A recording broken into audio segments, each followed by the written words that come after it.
Everybody, and welcome into the first Pickup Sports Talk Fantasy Edition episode. We've been recording for a while with all sports, but for the next 19-ish weeks, we're going to focus deep on fantasy because it's something me and Brendan are very passionate about. For those of you who don't know me, I'm Spencer Stein. And I'm Brandon Strickman. On this series, we're going to be going over our draft strategies, potential league winners and losers, and much, much more. We're so excited. Yeah, and I know today we're going to be talking a lot about the draft because week one is 2 weeks away. Next week, we'll talk a lot more about personal matchups for week one.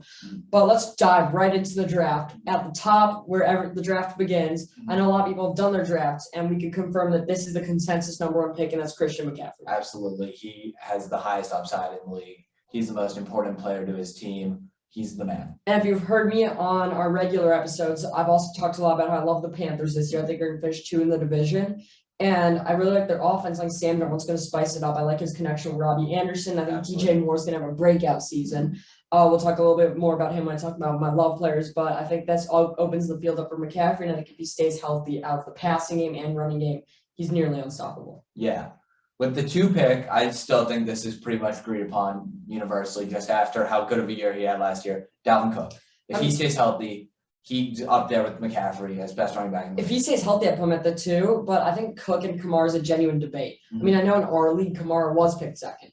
So I favor Dalvin Cook, but I think there's a little bit of a drop-off, and we'll talk about where we see drop-offs at each tier. But I think McCaffrey's the clear 1, and then Cook and Kamara are like a 2 and 3. I think they're together because Kamara is more of a pass threat, but I'd go with Dalvin just because I don't know what Jameis Winston's connection is with Kamara, even though I like Jameis. And I think teams could really stack everything against him because they don't necessarily have great receivers. So I would go with Dalvin Cook too. But I'd have Kamara as the obvious 3. Absolutely. At my 4, personally, I've heard tons of things against it. I want Derrick Henry. Everything I've seen out of him has been great. I know there are rumors going around, oh, he won't get past what he did last year. He hit his ceiling already.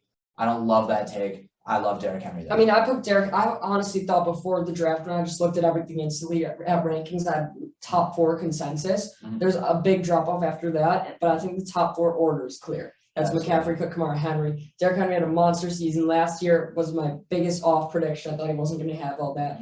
And I think Julio Jones actually doesn't hurt his game whatsoever. They haven't changed much, so he knows what he's getting, and I love their matchups. They play Jacksonville twice a year, Houston twice a year. And although the Colts are difficult, I think that just those 4 matchups boost him, and he's also probably very talented. 5 is where the draft gets spicy.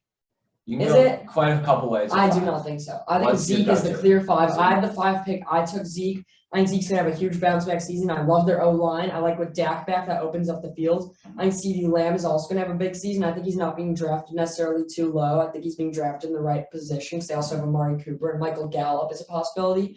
But I think this all opens the field. I think they pass a lot, but I think with their O-line, Zeke plays well. And I think last year, Zeke played so much better with Dak healthy. He scored 24. He's the RB3. Yeah, he scored 24.7, 16, 11, 12. Well, he was there, and he scored 22.5 in the week he did get hurt. So I think with Dak healthy, and he is my prediction for comeback player of the year, I think Zeke's going to have a big season, and I think he's a clear 5. I think 6 is where it gets spicy. 6 is where it gets spicy. My personal take, the guy who I want, Devontae Adams. He was the best wide receiver by a landslide last year. The only guy really in his realm was Tyreek Hill, who I think goes later, but we can get to that. I want Devontae Adams, especially over Travis Kelce. I think that people would argue Kelce over Devontae Adams. But for Kelce to live up to his ADP and positional value, he'd need to have the greatest tight end year of all time. Yeah, Bryn, I mean, he could very well, but what you've said is I was thinking Kelce is a very possible pick at 6 or 7. But what you were saying was very true is that if you take Kelce in round 1, you're playing catch up the rest of the draft. For the rest of the draft, with your skill positions, you'd be then looking way back and losing positional value. Yeah, and with Kelce there, you have to draft, even if you draft 2 running backs in the next 2 rounds, you don't have great receivers. And I just want to say, I got Kelce in a draft pick trade. He fell to 16, so I pulled the trigger on that trade. So just the fact they fell to 16 is a big thing. So I think at 6, though, it's very much up in the air depending on if I want to go running back or wide receiver. I think Adams is a better pick. But if you pick a running back at 6, your second rounder, there's a lot of great receiver possibilities no matter how many people are in your league.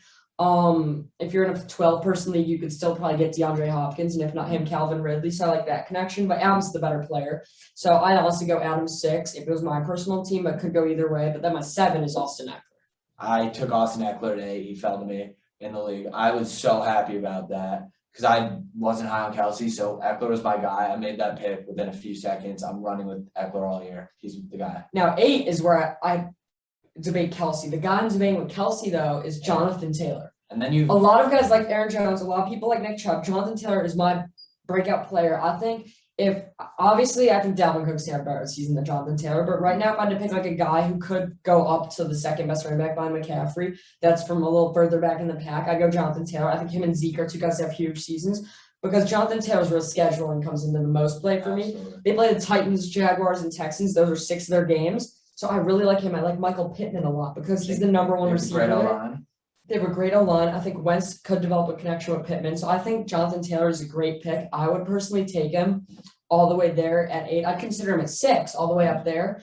But I think Kelsey's another guy. But those are my clear top 9. That's where I see another drop off. I think I'd go Jonathan Taylor 8, Kelsey 9. But either way. 10, 11, 12. I'm looking at it right now. I love Aaron Jones. A lot of people don't. I love him this year. I think that if Aaron Rodgers doesn't have the same success, they're going to be running the ball more. I think Aaron Jones will be a workhorse back. You know, I had Aaron Jones 2 years ago. I have him in our dynasty league where you keep the same team every year. And he's great, but I really just have never trusted him too much. I personally trust Nick Chubb over him. I really like Nick Chubb. And also Saquon Barkley, we forgot to mention. I'd put above him. Out of those 3 running backs, my order honestly goes Saquon, then Nick Chubb, and then Aaron Jones, even though they're all up there. But a guy consider picking above them is Tyreek Hill. I'm not a huge wide receiver guy, and I am opposed to 0 RB strategy, even though there's proof that it works. I actually would go with the anchor RB strategy over that, where if you have a high pick, you take one running back that's going to carry your team, then go wide receivers. But I would go Tyreek Hill just because he's that good. I'd go Tyreek Hill 10, and then the order I said, I'd go Saquon, Chubb, Aaron Jones. And if you then at 12, 13 get Chubb and Aaron Jones, that's a win for you. And then after that, would you prioritize receivers or guys like Najee Harris? After that, and Antonio Gibson? after that, there's a lot of ways you could go. My clear cut 14 there is Antonio Gibson. I think he is going to have a breakout season. He's going to be up there. I trust him maybe more than Saquon, even though I have to pick Saquon ahead of him. After that, those where I think I start going receiver heavy, as good as Najee Harris is. I think he might be a little overrated.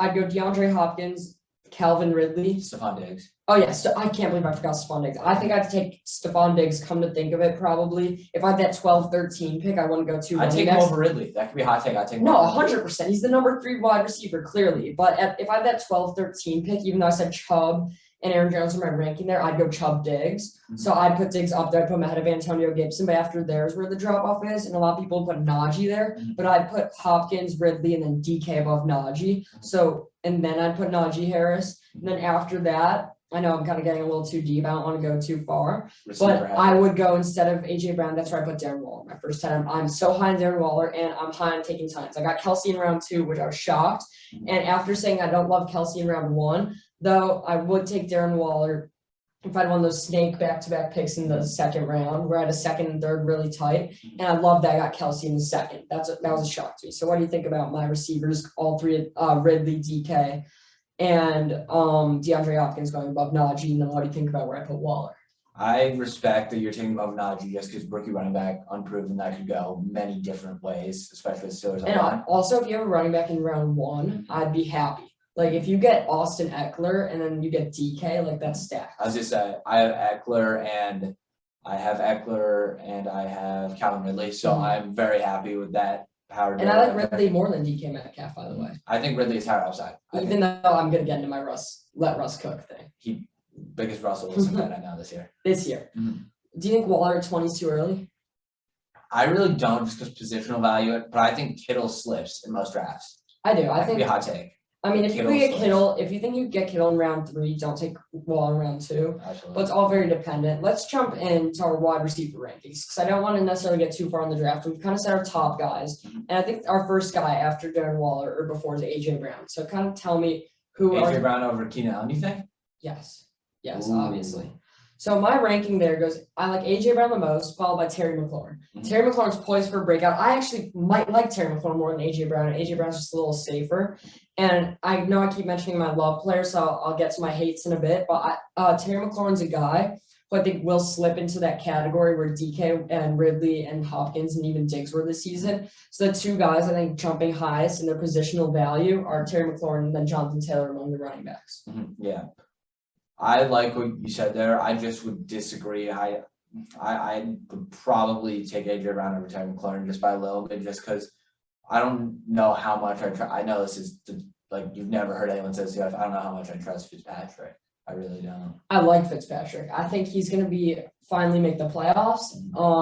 Even though the Cowboys are scaring, they might win that division. I honestly actually do like the Cowboys over them, but I think Antonio Gibson's scary out of the running game, and J.D. McKissick is another running back who could pass. I don't necessarily know how much I'd love taking him. If I have Antonio Gibson, I'd 100% take him, but he catches a lot of passes, and I like McLaurin, Curtis Samuel. It's going to bring some spacing to their offense, and Ron Rivera knows his stuff. So I definitely like that with Ron Rivera and Ryan Fitzpatrick. After McLaurin, I put Keenan Allen, followed by Allen Robinson over Justin Jefferson. That's kind of a hot take. I like that. I don't trust Jefferson too much in his second year. Fan. I mean, he played really well, though, Justin Jefferson, in the second half of the season. I could imagine if he has a whole season like that this year and he could get his touchdown production up.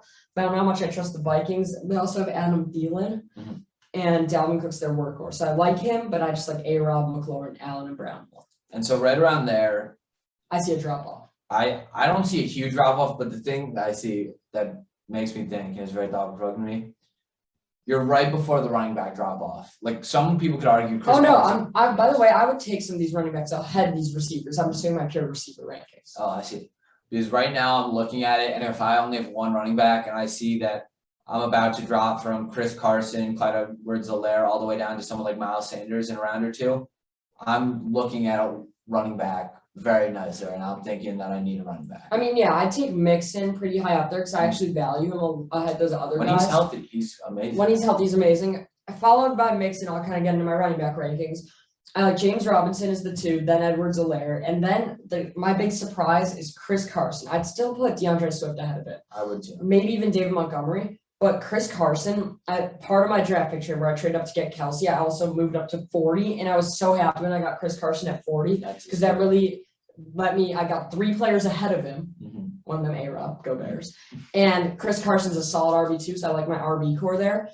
So I like him above Miles Sanders, which kind of a hot take, and I really hate Miles Sanders. Last year I had Miles Sanders, and it almost became the pain of my week, seeing him go from questionable to doubtful to out.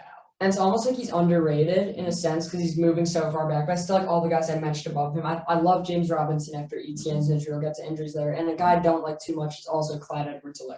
We just didn't see great things out of him last year. We don't know what he's going to come off the injury, and you can't forget that if Tyreek Hill and Travis Kelce on that team, and Mahomes can also run it to an extent. So I don't trust him, but I think you've got to be aware of the running back drop-off because if you don't get one of those running backs, I think that's about a top 20. Your RB2, you're looking at Mike Davis, Gaskin, or even at this point, Gus Edwards. It's scary. It is scary. After that, there's a lot of guys you could take. CeeDee Lamb and Amari Cooper right there. I like CeeDee Lamb over Amari Cooper. One guy, though, that I think I put above both of them and right there with Justin Jefferson, if I had to bet on a guy to finish highest above projection, Robert Woods. You love him. Love Robert Woods. I love Cooper Kupp, but Robert Woods more. Last year I had him. I don't know. It's just because his name. Like, if Robert Woods became a name brand name, I truly think he'd start going in fantasy leagues in the 3rd round. He's that good. He's so consistent. He's so consistent. He's that good. He has Stafford now. And Cooper Kupp opens up the field. I know I don't love their running game, but Tyler Higbee's still there. I love Robert Woods. I would trade out. I would do a lot for Robert Woods. I think he's very good. In that round, there are some guys that seem to be controversial after you. You've guys like Mike Evans, Adam Thielen, Cooper Kupp, who always seem to be, when you take a guy like that, you're either getting roasted by your entire league or you're being praised for the steal. Of those 3 I just named, do you dislike any of them, or is it just kind of matter if you're the people in your league? I put Mike Evans my number 1 of them because he is also Mr. Consistent. And I don't know what the Mike Evans hate is, but he's still a very good receiver last year. And I know they have Chris Godwin, who I don't like as much, but I really like Evans there. Adam Thielen, I don't like. I like him less than Cooper Kupp. I like him less than DJ Moore. I love DJ Moore, as I've talked about the Panthers over and over. So of those guys, I'd probably go Mike Evans, DJ Moore, Cooper Kupp, and then Thielen. I might actually go Kupp over DJ Moore. But a guy that needs to start being in the conversation is Tyler Lockett. Last year, my receivers were Lockett and Woods, and that's because they're both very consistent. And as I've said, You said Russell Lockett's Wilson, consistent? I think Lockett is That's- consistent. It's questionable. Please tell me how.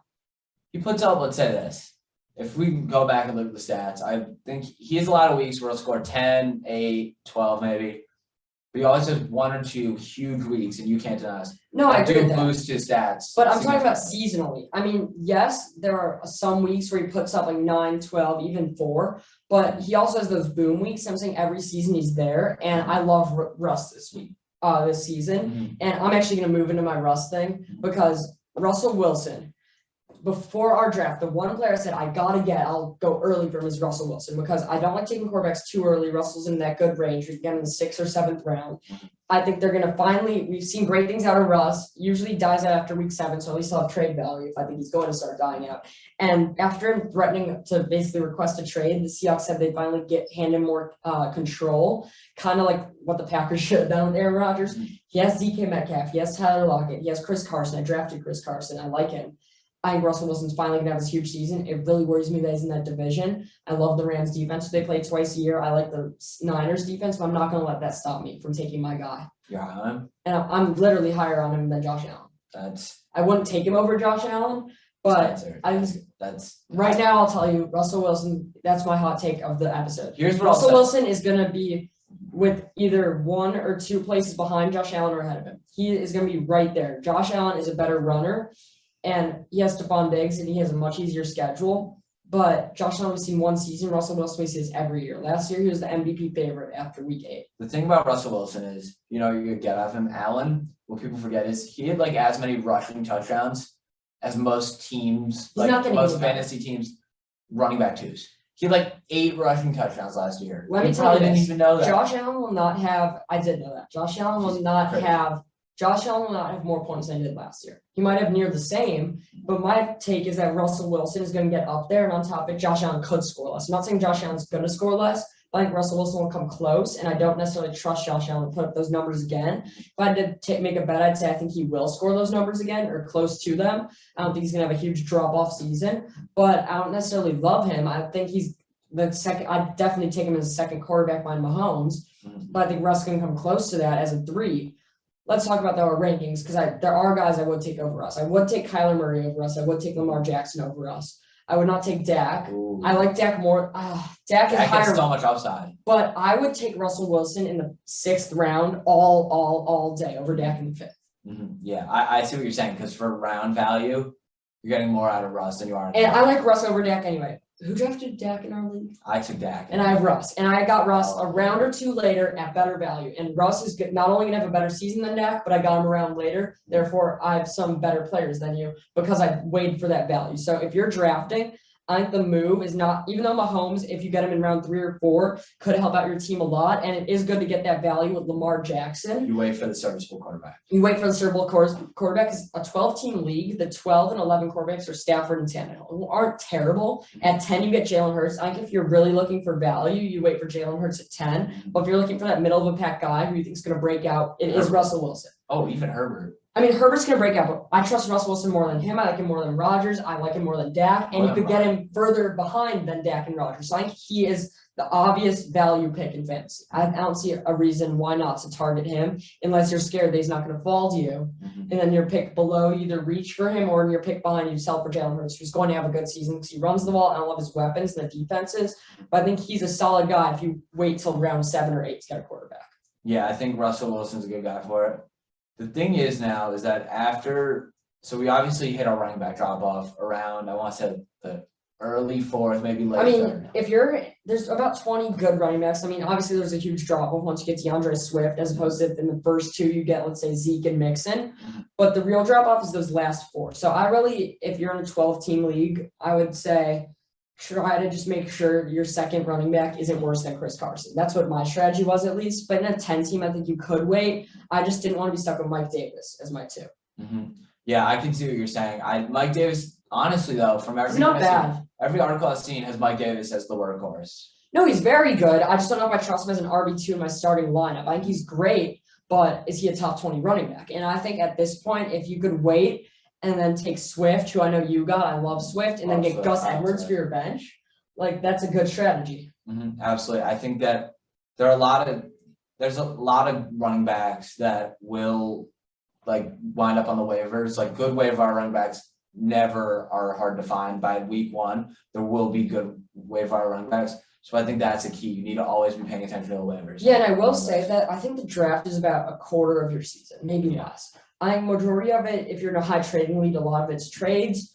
A lot of it is waivers. That's a huge Waivers are part. huge. And I think that makes the difference that there's a lot of guys who draft a great team and don't check. Mhm. That's a mistake. You gotta check waivers on Tuesdays. Mhm. But the biggest thing is, I hate to say it, is injury luck. Oh yeah. If your team gets injured, The you're pain of screwed. every football season. If every year. team was healthy, you'd say the best team in the draft is a huge advantage. But right now, if you draft the 4th best team, it's not necessarily about your team breaking out. That's Like half you of stay it. healthy. It's about you staying healthy, because if you have a middle of the pack team and a couple of guys get hurt, you can move right up there, especially if you use the waiver wire to pick up their backups. That's something I've always done. So that's a huge thing. Let's move on to tight end rankings. Tight end So, rankings. So we've talked a little bit about where to get tight ends, and I love tight ends in round 2 and 3. I think Kelsey, if you could get him in round 2, no matter what pick, if you could be could, the steal of the draft. if you could get him past 10, I'd take him in a second. But I think the best fantasy strategy is to go for Waller or Kittle in the 2nd or 3rd round. Because if you have a pick where you still think you could get Chris Carson in the 4th round, you take the 1st round running back, a 2nd round Waller, or a 3rd round Kittle, and then get the best receiver to go Chris Carson. So that's what I did. So now I have Zeke and Chris Carson, who I feel like is a stable running back core, middle of the pack. I have Kelsey, the best tight end in football, and A-Rob leads my receivers. I don't have a great receiving core, but at least I have one guy who could kind of be my anchor. And worst case scenario, I could trade him with my flex or other receiver, Deebo Samuel, let's say, for 2 mediocre receivers. Let's say I traded Allen Robinson and Deebo Samuel for like Cooper Kupp and Jerry Jeudy. Then I get more consistency. So I think that's a great pick. But if you don't think you could get a running back before the drop off, I'd definitely top priority to get 2 running backs. But I still think tight end is a way to go. And the big thing is, if you don't get a tight end in the top 3, I just wait. Like I don't know. Say you can wait all the way up to like the 7th round. I was gonna find say, good enough. as much as I love TJ Hawkinson, I will say I don't like Mark Andrews. Logan Thomas is great. He's a stud. I think if you could wait till round 7 to get Logan Thomas, but strategy I use that I recommend that a lot of people don't do is I almost always fill out my roster at the top 7. Yeah. Even if I feel like I could get a guy in round even if let's say I have every position but tight end, and I feel like there's a guy I could get in round 8 and I have him in round 7, I just like seeing my roster build out. And I know consensus says it's not a good strategy, but I feel like it's good just to make sure you have all the positions. So if I didn't get a top 3 tight end, I'd try to get Logan Thomas in 6. And if I don't get him, I just take the best available in round 7. But I think he has the best value. He's the Russell Wilson of the tight ends, if you will. Yeah, I see what you're saying with that. I like Kyle Pitts a lot, maybe like a round or so later. One guy that I'm so in between on is Robert Tonyan. He's in a I like good him. system, super touchdown dependent. I think he's going to get under double-digit touchdowns this year. And I think a big target that I would not pick on my fantasy team, I think he's going to steal some touchdowns, Randall Cobb. I know he's not tight end. And Valdez Scantling too. And I was going to say, even though he's the opposite of Tiny, he's small. I don't think Valdez Scantling has much done team for a while. He hasn't really made that big leap. But it's because Randall Cobb is a known target. And the thing with Robert Tonyan is that him and Rodgers had a great relationship, but I don't see him repeating that by any means. A guy like much more than him is Noah Fant. Noah Fant was big on last year. He didn't perform to my expectations, even though he's good. But I think he's a solid round 7 guy if you don't get one of those top tier. Mhm. But I don't want to sleep on Hawkinson. I don't like picking a tight end basically in rounds 4 or 5. But That's your Hawkinson, quarterback round. That's your flex round. You need their priorities. exactly. over And the your strategy is tight end. if you don't get Kittle or above, you just wait till round 7. But Hawkinson is going to have a big season. I just don't love his value at any pick. Absolutely. He's a confusing pick to make. So for flex, you have a lot of options normally. I go receiver flex, I especially in prefer- PPR. prefer- If you're not in a PPR, you can go with whoever. But in PPR leagues, receivers tend to break out more. They get injured less, Mhm. and they also get a point per reception, which is a big deal. So I almost always go with that. Yeah. So flex can sometimes be complicated just because, for example, like a guy like Josh Jacobs could slip to the 7th. A 7th round. No, he's not. He's going the 4th. Because He will be an RB2 in every 10-man league and 12-man league. He's an RB2 in most leagues. He's a guy who, oh crap, I'm stuck in the drop off. I guess he's my RB2. Mhm. He's better than Mike Davis. He's worse than Chris Carson. He's in that Miles Sanders tier, if you ask me. And I don't get the hate on him. He's the popular hate choice this year. I actually don't hate him. Yes, he wasn't great last year. Yes, they brought in Kenyon Drake, but I still see talent in him That's true. when I watch him play. I just think that the Raiders O-line got worse. They brought in another running back. his statistically, Josh Jacobs isn't the prettiest player. Can't lie to you. No, he's not. And I don't think he's that good. I'm just saying that he's the guy you get once you get in that drop off behind Chris Carson. Yeah. I want to talk about some real football stuff that relates to fantasy, Yeah. starting with injuries. We talked about J.K. Dobbins and Gus Edwards a lot, and J.K. Dobbins was, I think, a 4th-round pick. I was a huge fan of him because I thought him and Lamar, I thought John Harbaugh had something up his sleeve for him and Lamar. I think that John Harbaugh is a great coach. I think, like you said, there was Better than definitely Jim. it's not that hard. I think that there's definitely something there. I do think now, just saying this to anyone and everyone, if you got Gus Edwards like the 8th round Lucky you. in your league, I'd tip my hat to you. And I'd also try and trade him maybe if you don't need a bench running back. But let's talk about the Rams. So Darrell Henderson was actually ranked right there with Josh Jacobs in that running back drop-off. But now Sony Michel's moved him so far back that he's a backup. I like him as a backup. I would not have I got him on my bench. I know. I'm so happy. I don't have him as a top 24 back, so I don't have him as a starter, but I think he's in the upper echelon of backup running backs just because I think Sony Michel's good, and he's probably going to take some of his receptions, but I still think Darrell Henderson gets the touchdowns, and with Stafford there, I do think that makes a difference. I think they move up the field more, and I think it spaces things, and I think that'll lead the way for Darrell Henderson, so I don't love Sony Michel. I wouldn't bet it all on either. If you can get Darrell Henderson on your bench, take him 100 times out of 100, just because he's pure upside in like a 7th or 8th round pick, because he could wind up being an RB1 on a run heavy offense. But it's there's a lot going on there, and you don't know how either of the guys are going to be used, just because Sony Michel was used in a kind of a weird way in New England. No one ever felt like he was fully being used to his potential. Yeah, and I actually want to talk about the other side of that tree, which is New England. I think New England, the last 2 things that have happened have moved Damian Harris for me from like the 100th overall to I would like him as my backup RB, nearly a starter, because A, Cam Newton's gone, which means he's not going to have as many rushes. Mac Jones doesn't rush the ball. Mac Jones doesn't rush the ball. And I also think Mac Jones is going to struggle a little bit at first passing, and Bill Belichick's going to run it a ton. And obviously, Sony Michel's gone. So James White will be a pass catcher. They don't need Sony Michel because they have James White. James White's like a little better version of Sony Michel. So I would not want Damian Harris to be my starter because James White is going to probably be their 3rd down back, and he's probably going to get a lot of the passes. But I think Damian Harris is a workhorse. I think he's going to get the ball a lot. I think he's going to get the touchdowns. I think he's going to be better than Darrell Henderson. And I think he's actually going to be big in New England. If you have him on your bench, I think you're lucky. Yes, absolutely. I gotta ask you, Galladay, got him as my flex in our league. Got him pretty late too. I think 7th or 8th round. Do we not like? He's fine. I mean, I put him where he's getting drafted. I put him right there with the Steelers wide receiver bunch. I put Deontay Johnson way ahead of him. I put him right there with Juju ahead of Claypool maybe. He's also there like some of the Bengals. I don't like Jamar Chase at all this year. There's a lot, especially with the drop too. That too. So I like honestly T Higgins the most out there. I put him behind T Higgins, but he's fine if he could stay healthy. And he was my big pick last year. I think I was telling everyone I could to take him in round 2, and I would have. But I just don't love his injury history, and I don't like Daniel Jones too much. But I think he is going to be solid. If he's your flex, like fine, that works. I mean, I just want like more than 8 weeks out of him.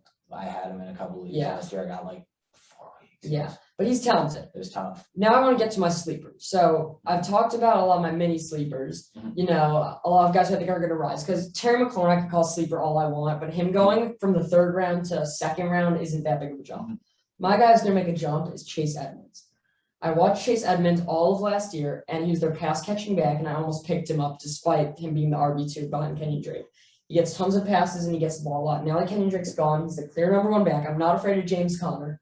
And if you are sitting in that drop-off, I'm not too displeased with Chase Edmonds. I actually considered going with an anchor running back in round 1, then taking Chase Edmonds, because I think he's going to get a lot of touches. I obviously don't love the division they're in, as I'm said for everyone in that division. He's the number 1 back. He gets passes. Kyler spreads the field because he could run. DeAndre Hopkins, I have super high on my board. They have AJ Green now, who's not very good, but I like Chase Edmonds a ton. I think he's going to shoot up next year. I think I like that take. I think that a lot of people are voting him for unknown reasons. He's unproven, I think. My sleeper, I think, is legitimately like falls into the category of like real sleepers. Curtis Samuel. He's was such a stud last year, and he's falling to like the 10th round. No, Brandon, I respect that. He is on a new team, and I will say one thing that scares me is he broke out the one season he wasn't with Ron Rivera. But I do think he could be the 2 option in Washington. I think now they've seen all what he could do. Terry McLaurin spreads the field, as does their passing game out of the backfield. They have Gibson and McKissick. And I've told you, I think their whole offense takes a step forward behind Fitzpatrick. Yeah. So I do like that. There's a lot of late round guys we could go through. Michael Carter, I think, is good. I think he could be good because I love their O-line. It's the one part of the Jets I like. I think Mekhi Becton is honestly going to move into the second best O-line in the league this year. It's a huge statement. Behind Quentin Nelson. I like Brandon Cooks just because even though Tyrod Taylor's not that good, he might also be the worst starter in the league right now. He is going to get targets at some point, even if they're going to be coming from behind. So I think that's good. So let's just do one last thing and reveal our teams. We've talked a lot about who we have. So we want you guys to finally judge who we have, whose team is better. I think mine's a lot better. As you guys know, I made a draft pick trade. I traded my 2nd, 3rd, 4th, and 5th for another kid's 2nd, 3rd, 4th, and 6th. So I moved back there, which so I have a drop off at flex and wide receiver 2. So my flex and wide receiver 2, there are Brandon Cooks and Deebo Samuel, which is not good. But my roster overall, I have Russell Wilson, Zeke Elliott, Chris Carson, Allen Robinson, Brandon Cooks, Deebo Samuel, and then my cherry on top, Travis Kelce. Best tight end in football, Mr. Reliable, my round 2 pick. I love my team. I'm winning the league. My bench, though, isn't so hot, I will say. I do have Michael Carter. I like my bench wide receivers. Like Jalen Reagor is going to have a breakout season. I like him more than Devontae Smith just because it takes some receivers a little time to get acclimated. And Jalen Reagor now kind of has a relationship with Jalen Hurts. I have Hollywood Brown's my main backup, Mike Williams. I also picked Tony Pollard. And that's a huge thing you got to do is take the backup to your players, especially if they're injury prone. Tony Pollard last year when I had Zeke started for me in the playoffs and won me a game because he scored north of 30. And that's a really important thing. The thing is now I don't really have any bench running backs except just him and Michael Carter. Last guy I have is Amon-Ra St. Brown. I picked him up. Pure upside. The Lions released Rashad Perryman. They still have Tyrell Williams, still have TJ Hawkinson, still have Swift. And I don't like their offense at all. But he could be their one receiver, and it's good to have. He could be a Justin Jefferson type player. Yeah, so my team, I think near sign, if not a little better. That's me. I swung for upside. Dak Prescott, Austin Eckler, DeAndre Swift, Calvin Ridley, DJ Moore, Robert Tonyan. At flex, Kenny Golladay. On a good week, I could put a 140. I mean that. Okay, but the reason my team's better than yours is because I got Russell Wilson at better value than Dak. I think he's going to have a better season. My running back core is overall better with Zeke. It's pretty equal, I will say. That's the one thing we could both admit that's the closest thing because Zeke I put over Eckler, Chris Carson I put slightly behind Swift, and I think that's so tight. But my wide receiver core I'd give slight edge to, but your tight end is light. Yeah, that's the thing. You could have whatever receivers you want. I still have Allen Robinson, who's close to Ridley. He's not quite there. My wide receiver 2 and 3, Cooks isn't awful. I wish Cooks was my flex. That's where I hurt is I wish I had a better receiver 2 because Cooks, I'm very comfortable with that flex. I'm just not comfortable with Deebo Samuel at flex and him as my receiver 2. But Travis Kelce is going to be scoring 10, 15, 20 more a week than Tonyan because not only do I love Kelce, I hate Tonyan. So good luck with that. Yeah, my bench also, quickly want to mention, Darrell Henderson, Melvin Gordon, Jalen Waddle, David Johnson. I got Matt Ryan in like the last round. Some Gronk. You don't. And I have AJ Green. I don't know. Yeah, you don't have any bench receivers. That's going to screw you over. Bye weeks is something important. Not Jalen Waddle. To the moon. He's a breakout. I love for my bench. I always draft for upside. However, I think it's always good to get one guy who could at least start it for you for the bye weeks. And that guy for me is Hollywood Brown. Absolutely. Just because he's not great. He's definitely a bench player, but he'll definitely play for me 2 or 3 weeks depending on that. So that's pretty much it, guys. Thanks for tuning into our first fantasy football episode. Yeah, we were super excited about starting this, and we think that we have a lot of good takes that everyone will listen to. We might even bring in guests from our league if people would like to see that. Yeah, and I am defending champ of the league, so I do have knowledge. Tune in next week to hear all of our upcoming week 1 takes, maybe a little more depending on what happens in football for the next week. There's a lot of interesting drops happening like Cam Newton today. So we'll keep you all up to date. Check us out on Twitter and our videos also on YouTube if you don't want to just listen to wherever you get your podcast. Yeah, thanks so much for watching.